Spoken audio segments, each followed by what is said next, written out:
WAMO 107.3, Pittsburgh's #1 for hip hop and R&B. Pretty Kitty on your radio. So, welcome to Blitzburg. Blitzburg is here, and the mayor of the city of Pittsburgh is in the studio. Mayor Corey O'Connor, thank you so much for coming back. No, thanks for having me again. Man, you are busy. A little bit. You're busy. busy. It's been busy. Doing a little something, for this, cleaning up a little bit, watering some plants. Yeah, doing some details. Details matter. It's fun. It keeps us busy. Actually, so this is a funny one for WAMO and all the listeners. So there was a radio in the mayor's office. It was for Mayor Barr. He was there from 59 to 70 or whatever. Radio hasn't worked in 20-something years. Okay. So James, who loves the history of the office, went in, got it to work, put it on, and he played it for me, and we only got one network, and it was WAMO. Well, look at that. So there you go. So you guys, I like to hear that. I love the radio that hasn't worked in a while went directly to WAMO. So I thought that was pretty neat. Yeah. So happy 100 days. You've been busy. You've been cleaning up. Like you are on the go. Your feet have to be sore because you are just walking around. Tell me about your first 100 days. Yeah, I mean they were busy, and I think that's what we should be doing. And I have a lot of energy. I can't kind of sit still.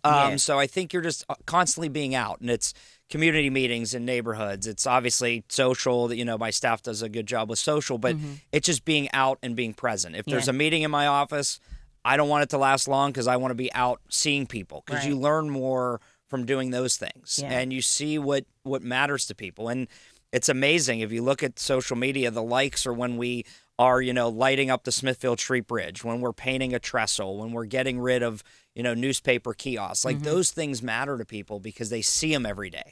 Some of the other stuff, legislation, that doesn't happen overnight. Right. So I think immediate impacts were very helpful. And then any invite we get, we try to attend as many events as we can in all neighborhoods. And I think out of the 90, I think we got to close to 70 already. And, we're trying to get to as many as we can. And, some are cleanups, some are community meetings. It's just different in every neighborhood. Yeah, and I love the fact that all of the neighborhoods are coming together because they see that it can be a beautiful city. It is really a beautiful city. I was walking before the street closures. I was walking my dog, and we were in the North Shore, and I was like, damn, it is so pretty down here. Like, it's really beautiful. It always has been. And this is my hometown. But it was really I was like, the buildings, the sidewalks. I was like, wow, this is cool. I wanted to stay like this after the draft. I agree. And that's what, I hear from a lot of people. Oh, this is just for the draft. It's not. This is what we planned on doing from day one. Okay. We weren't saying, oh, this is for the draft.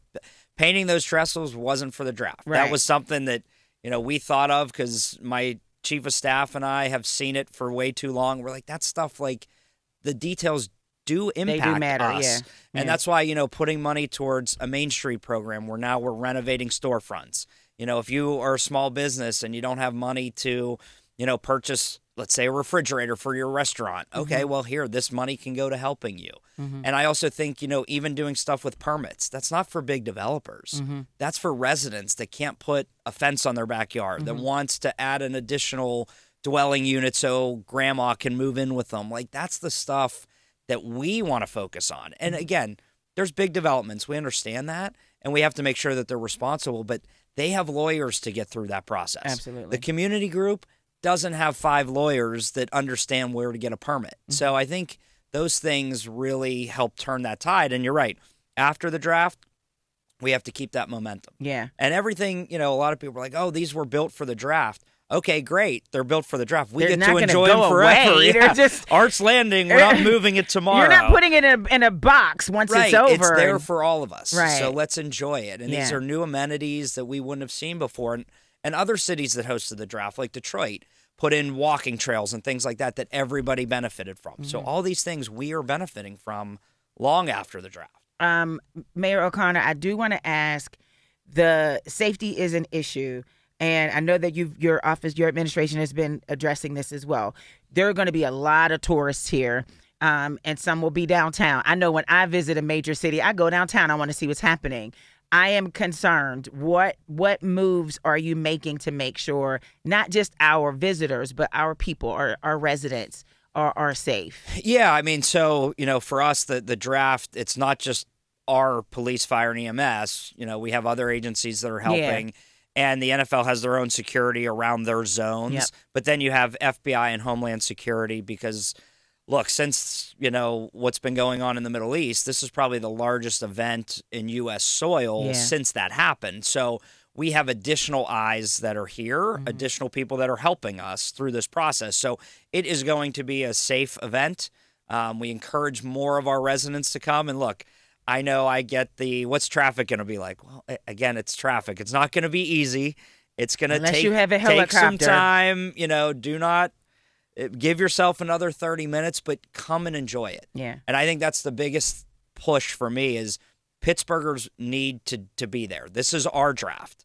Yeah, it's an NFL event, but this is a Pittsburgh event. Okay. So make sure, you show up, obviously wear your black and gold, not only when the Steelers pick, but throughout the week. Talk about your city. Talk about why you live here. To also tell the story that, hey, this mom and pop restaurant that's 5 blocks away that's not on your Google advisory, that's the best food in town. Go there. Like, sell our local shops more than just go to the fan experience, eat their food, and leave. Like, I want you in all parts of Pittsburgh if you can get there. Okay. Yeah. Anything else you want folks to know? I know, you're over your 100 days. You're still going strong. We're still blitzing the cars and the buildings and things like that. What else do you want? And we're talking about the draft, but what else do you want us to know? Like, we're preparing for summertime.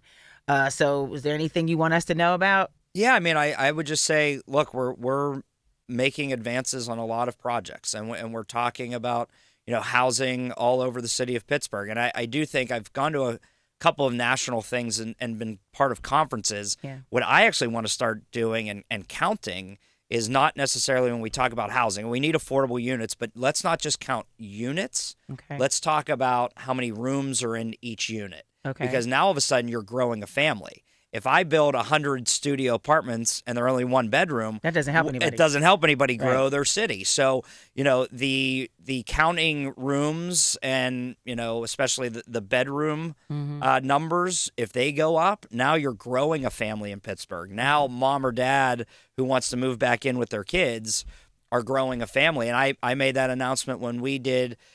There were 2 new single-family buildings being built in the back end of the Hill District. Local developer. And I said, the thing I love about that project, there were 3 bedrooms in each. Okay. So now you can raise a family in Pittsburgh. And I think that's a motivating turn of the conversation. It's got to be done from grassroots on is, look, units are important, but also how many people we can get in those units.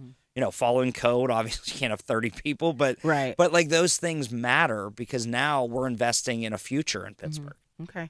All right, Mayor O'Connor, I thank you so much for stopping by. Thanks for having I know you me. have We'll be another back. stop, and there's people waiting outside for you all the time. I know. Yeah. Every time I come in here, they always pop up. Well, I like it because they're staring at WAMO. They're looking at us. So yeah, see, you're I getting appreciate a promotion you. from And it. Yeah. if there's anything that anybody needs to reach out to you, my mother wants speed bump. She told me to tell. I was like, Mom, there's a process for that.